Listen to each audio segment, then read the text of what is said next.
Hello friends, welcome to our Teja Reads channel. Money అనగానే మనకి first గుర్తొచ్చేదేంటి?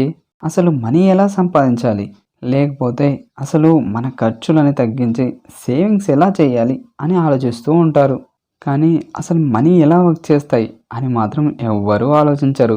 అంటే మనీ అనేది జస్ట్ ఫిజికల్గా యూజ్ చేసుకునేది కాదు, అది సైకాలజీగా బాగా ఎఫెక్ట్ చేస్తుంది. అందుకే మీరు కూడా మనీ గురించి అర్థం చేసుకోవాలనుకుంటే ముందుగా మనీ యొక్క సైకాలజీని అర్థం చేసుకోవాలి. ఇది అర్థం చేసుకోవాలంటే మోర్గన్ హౌసెల్ అనే ఆథర్ రాసిన the psychology of money book గురించి తెలుసుకోవాలి. అవేంటో ఈ వీడియోలో చూద్దాం పదండి. First point, rich vices healthy.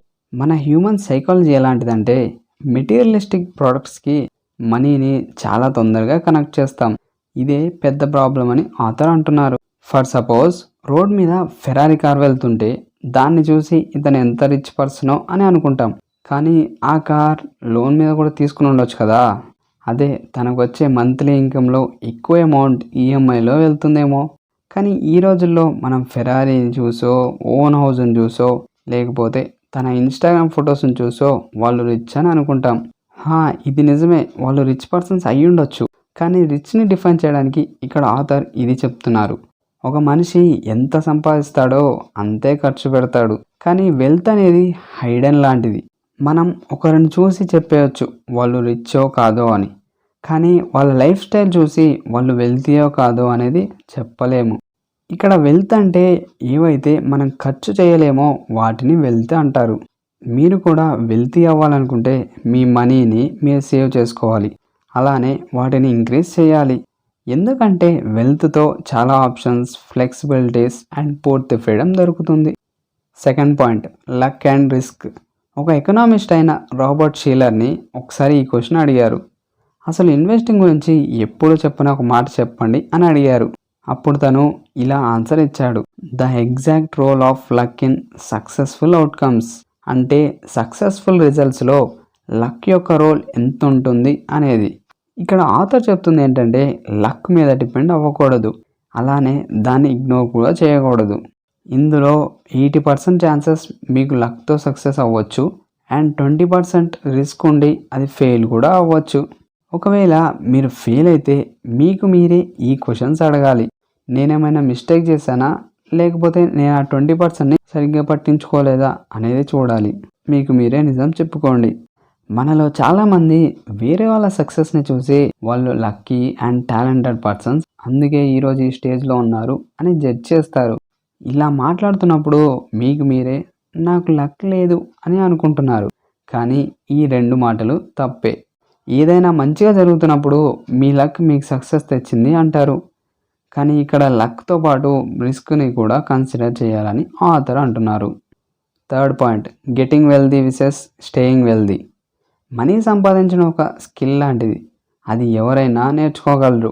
కానీ మనీని సస్టైన్గా ఉంచడం అనేది చాలా డిఫికల్ట్ అయినది. మనీకి సక్సెస్ అనేది ఒక వర్డ్లోనే చెప్పాలంటే సర్వైవల్ అని ఆథర్ అంటున్నారు.